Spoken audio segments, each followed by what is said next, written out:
Hello friends, welcome to my YouTube channel. यहाँ हम neutral earthing के बारे में बात करेंगे, लेकिन इन दोनों पॉइंट पे बात करने से पहले हम सबसे पहले 5 पॉइंट पे बात करेंगे। पहला पॉइंट ये है कि हमेशा इलेक्ट्रिक करंट फ्लो होने के लिए वोल्टेज डिफरेंस अनिवार्य होता है। वोल्टेज डिफरेंस का मतलब है कि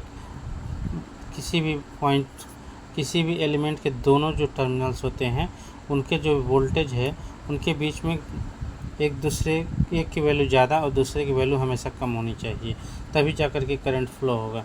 दूसरा पॉइंट ये है फ्रेंड्स कि जो हमारी अर्थ है, जो हमारी पृथ्वी है, वो 0 वोल्ट के अनुसार एक्ट करती है, यानी कि उसकी जो वैल्यू होती है वो 0 वोल्ट के अनुसार होती है। तीसरा पॉइंट ये है कि इलेक्ट्रिक करंट अपने सबसे कम रेजिस्टेंस को फ्लो करती है। अगर किसी इलेक्ट्रिक करंट को फ्लो होने के लिए 2 रास्ते बने हैं, जिसमें एक 5 ओम लगा है और एक 10 ओम लगा है, तो करंट जो हो फ्रेंड वो 5 ओम वाले रास्ते से होकर के फ्लो करेगी।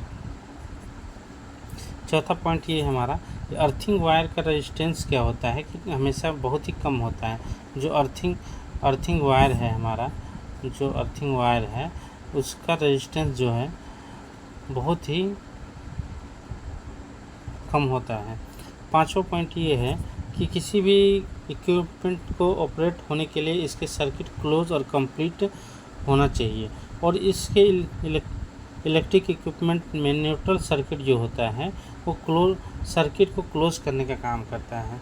किसी भी इक्विपमेंट को, जैसे एक हमारा ये बल्ब है, इसके 2 टर्मिनल हैं, एक फेज हो गया, एक न्यूट्रल हो गया, तो इसमें से ये अगर एक फेज पे 220 वोल्ट जा रही है और न्यूट्रल पे 0 वोल्ट है, तो ये बल्ब तभी जलेगा जब इसका न्यूट्रल पे 0 वोल्ट जाएगा, यानी कि इसका सर्किट कंप्लीट होनी चाहिए, तभी ये जा कर के बल्ब जलेगी, नहीं अन्यथा नहीं चलेगी।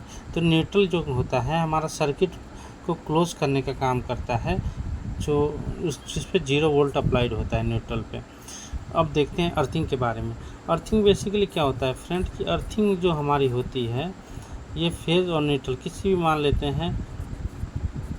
ये एक फ्रिज है, इसमें हम फेज और न्यूट्रल दे दिए इसको ऑन करने के लिए। अर्थिंग जो होती है इसके बॉडी पे लगाई जाती है, अर्थिंग इसके बॉडी पे लगाई जाती है, जिससे कि जैसे हम अगर हमारी फ्रिज चल रहा है और हमारा न्यूट्रल वायर ब्रेक हो जाता है, तो उसमें समय क्या होता है कि फ्रिज के बॉडी पर भी करंट आ जाता है।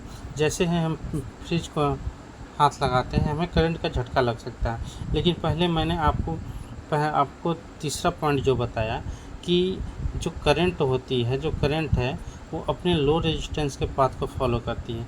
तो अगर हम छूते हैं तो हमारा भी बॉडी अर्थ से कनेक्ट है, करंट हमारे बॉडी से भी जाना चाहेगी, और ये जो हमने अर्थिंग लगा रखा है इस वायर से भी जाना चाहेगी। तो उस कंडीशन में क्या है कि जो करंट हमारे ये फ्रिज के ऊपर चढ़ा हुआ फेज के कारण आया हुआ है, वो हमारे बॉडी से ना जाकर के अर्थिंग के थ्रू जाकर के न्यूट्रलाइज हो जाएगा। एक पॉइंट और देखते हैं हम कि क्या न्यूट्रल और अर्थिंग एक ही होते हैं। न्यूट्रल और अर्थिंग जो हमारे हैं क्या एक ही होते हैं?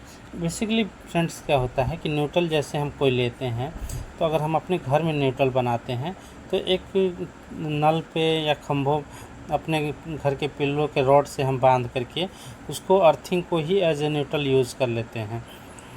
अन्यथा अगर हम खंभे से ले आते हैं तो वो जो खंभे से लेकर के आते हैं वो भी जो खंभे पर ट्रांसफार्मर की मदद से आया होता है, वो ट्रांसफार्मर के एक ग्राउंड पॉइंट से ही उठाया जाता है, नियरेस्ट ग्राउंड पॉइंट से न्यूट्रल को उठाया जाता है फ्रेंड। ऐसा नहीं है कि वो कुछ बनाया जाता है, वो बनाया जो जाता है वो हमारा जहाँ इलेक्ट्रिसिटी जनरेशन होता है वहीं पर डेल्टा और स्टार डेल्टा कंडीशन में कर करके कनेक्शन को उसमें न्यूट्रल का जनरेशन किया जाता है। बाकी जो हम अपने घर के पास पोल से न्यूट्रल लेके आते हैं वो ट्रांसफार्मर से ही बनाई जाती है और उसको हम यूज़ करते हैं। और अर्थिंग और बेसिकली क्या होता है, अर्थिंग और न्यूट्रल एक जैसे ही काम करते हैं, उनका यूज़ करने का पॉइंट अलग अलग हो सकता है कि अगर हम उसको बॉडी पे यूज़ करते हैं तो एज ए अर्थिंग काम करता है, अगर हम उसको फेज के साथ यूज़ करते हैं तो एज ए न्यूट्रल काम करता है। मेरे को उम्मीद है कि मेरी वीडियो आपको पसंद आई होगी। Please like share subscribe my channel. Thank you.